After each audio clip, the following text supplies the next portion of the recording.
Hello everyone, welcome to explore for more, जहां हम कुछ easy, simple yet interesting and beautiful DIYs बनाते हैं।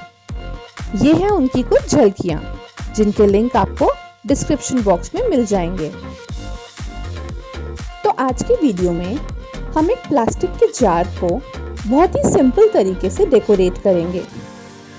ये डेकोरेशन भी बहुत ही इजी है, ना ज़्यादा सामान चाहिए और ना ज़्यादा टाइम। इसीलिए ये वीडियो एंड तक देखिए। Keep watching.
मैंने इन ब्यूटीफुल जार्स को अपनी बालकनी में किस तरह यूज़ किया है, उसके लिए हमारा नेक्स्ट वीडियो ज़रूर देखिए। Thanks for watching and stay tuned.